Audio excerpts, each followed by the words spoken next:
Sunday.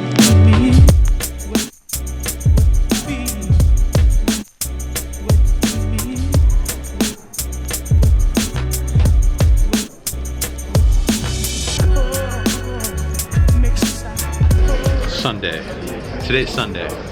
Hopping back in the 2.5, uncapped, no limit, Texas Holdem, in for $2,000 again. I should mention that this poker room used to be a barbecue restaurant.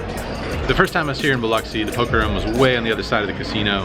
Now it is in a former barbecue restaurant, which actually kind of makes for some pretty cool decor. If you ask me, my opinion, I think it's pretty cool. You might disagree, but who asked you? No, I'm just kidding. So yeah, here we go. Let's hop back in there, find some fun hands to report back. Let's go. Let's go, baby. Okay. All right, guys, poker is underway here in the barbecue restaurant turned poker room here at the Beau 2.5, No Limit Holdem, in for $2,000. Right off the bat here in the first orbit of the day, the button straddle is back on. There's two limpers, and I look down at Jack 10 suited, very playable hand here. Decided to raise it up to $50. The button and the second limper make the call. So 3 ways to a flop here. 9-5-4 with 2 spades, so a flush draw plus 2 overs. There's a check to me, and I put out a C bet of $85. The player on my left calls, and the limper puts in a check raise. He makes it $300 to go. He's only got maybe another $150 behind this bet. I don't think there's too much point in putting in a raise, and I don't really like folding, especially with a flush draw, and especially with 2 overcards, plus some backdoor straight possibilities as well. It's not exactly a fist pump situation because we could be up against a worse flush draw, we could be up against a set, but we can never be in too bad a shape having the 2 overs plus a flush draw. So I go ahead and make the call. I don't mind inviting the player on my left in with a flat call. The player on my left ends up folding, and we see a turn card, which is a brick. Offsuit 3. My opponent does go ahead and jam his $150 in there. I obviously make the call. River is no help on an offsuit 4. My opponent rolls over 9-5 of clubs. Cannot get there versus the flop 2 pair. Unfortunate starts to the session right off the bat here, losing a pot, unable to improve. Oh my God, you're ready. In this next hand, I have the under the gun straddle on.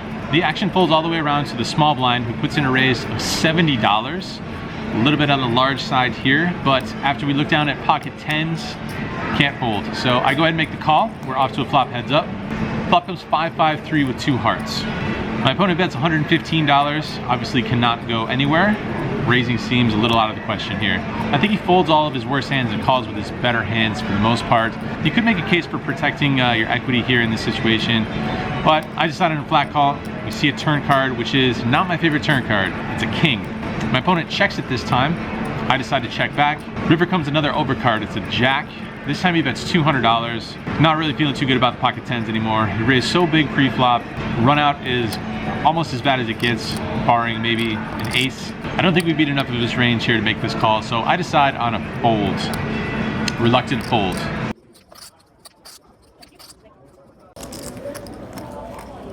In this next hand, the button puts the straddle on, and I'm in the small blind, and I look down at pocket aces right off the bat.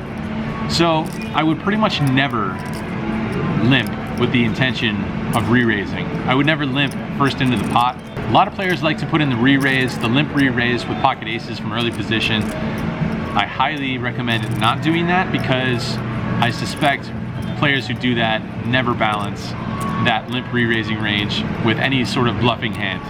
If you are going to go ahead and balance that limp re-raising range, then it can't be that bad, but I suspect most players aren't doing that. That being said, who am I to give advice because I decide on the limp here. I just feel like it's a super strong look coming from the small blind, putting in a raise when the button straddle is on. So I decided to limp, go for some deception here. Folds around to a middle position player who puts in a raise. He makes it $60 and it folds back to me. Time to spring this trap here, so I go ahead and I make it $240 to go. My opponent thinks for a little bit and he makes the call. Flop is relatively on the dry side. It's queen high flop and it's rainbow. I put her out a C-bet. I don't need the size too big here, I don't think, so I make it $175. My opponent thinks for a little bit and makes the call. Turn is a brick, and I decide to put in a check here because I think I might do so with an ace-king type hand. My opponent checks as well. So we're off to a river card, which is another brick. The board is somewhat connected now, but I don't think it should change anything. It shouldn't have helped my opponent too often, I wouldn't think. So with that in mind, and with my opponent having maybe $550 or $600 remaining in his stack, I'm gonna bet it all. I'm gonna go for the maximum. I toss out one yellow chip worth $1,000. My opponent goes into the tank, well into the tank, thinking for quite some time, and starts talking to me, trying to get a read out of me. Eventually he flips over his hand and shows me pocket kings. So at this point, I'm a little bit worried that he's taking this long with pocket kings and I'm not gonna get the maximum.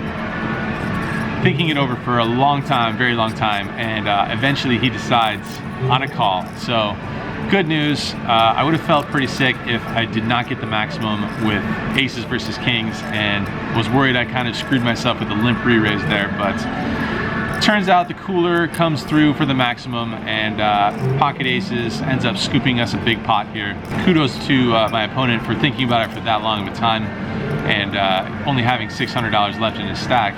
He definitely had a bad feeling about it, but tough to let those pocket kings go. And again, you won't find me pulling this limp re-raise thing with pocket aces too often. So here's a once in 101 vlog limp re-raise with pocket aces. So in this hand, surprisingly, no straddle on. I look down at pocket nines in early position and make it $20 to go. There's a call in the middle position and in the small blind, and then the big blind puts in a 3-bet. Makes it $155 to go. A little bit on the big side, but we are somewhere in the neighborhood of $2,000 effective. Plenty deep enough to set mine here, so I go ahead and call, and the other two players call behind me as well. So 4 ways to a flop. Jack 10-8 with a flush draw. Pretty connected, and we flop an open-ended straight draw. Small blind checks, big blind checks over to me. I decide to check it, and action checks all the way through. Turn is a jack of diamonds, which brings a second flush draw on board. Action checks to me again, and once again I decide to check it back. Action checks through. River double pairs the board. Small blind checks, and this time the big blind puts out a bet. He bets $400. Pretty close situation. Price is actually not that bad, but I shouldn't expect my opponent to be betting ace high here too often. That being said, it doesn't look like anybody has anything here, so maybe my opponent could be turning ace high into a bluff, trying to get a random 10 to fold, or a hand like mine, pocket nines. Who knows? I would normally expect my opponents to be checking here, but there's always that WTF factor that occurs in live poker, you know? There's always an excuse, always a reason to make a call there on the river to get to showdown. Not recommending anybody else does this, and especially so after I go ahead and make the call and my opponent shows us pocket kings. So pretty standard. I mean, we're into the second 100 vlogs, and nothing has changed here. Still making those river calls for unknown reasons. I've made worse ones.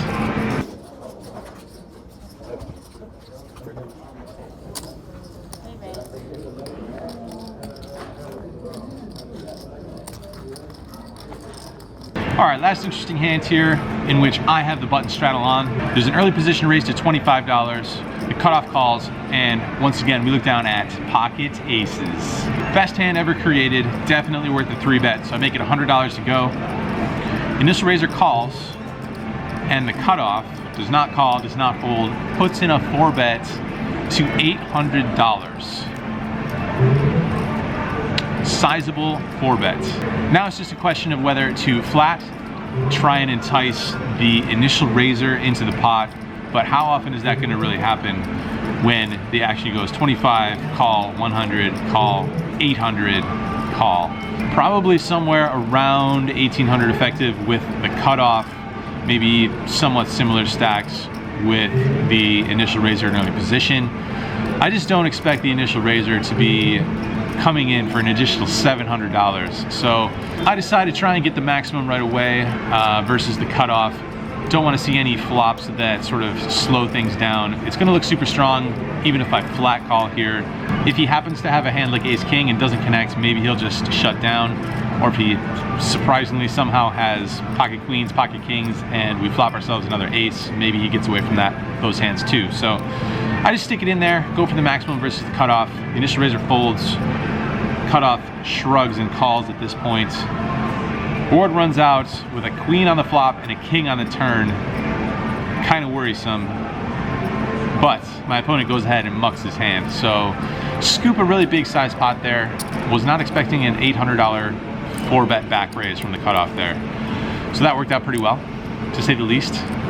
Unfortunately, not too many more hands went my way. I spent the rest of the evening sort of whittling down. Had somewhere around the neighborhood of between 10 and 15 pocket pairs. A huge number of pairs. Found myself with lots of playable hands pre-flop that did not connect post-flop. So after all was said and done, into the game for $3,400. Had to add on for $1,400 considering the rough start that we went through. But come out ahead.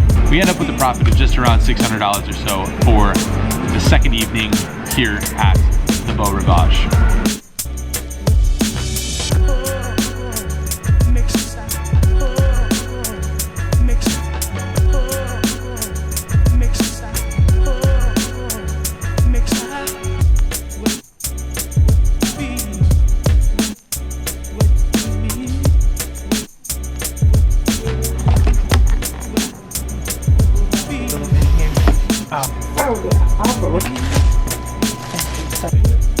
Sure, I'll take it.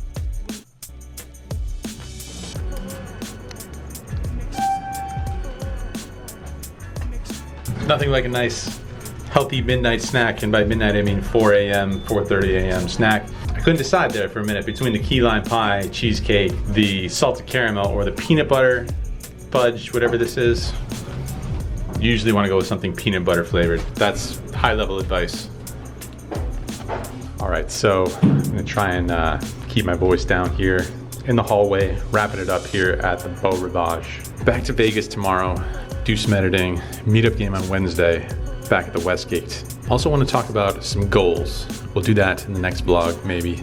Talk about some goals for the year and goals for the vlog, who knows? Checking in Vegas, checking out from Biloxi, Mississippi.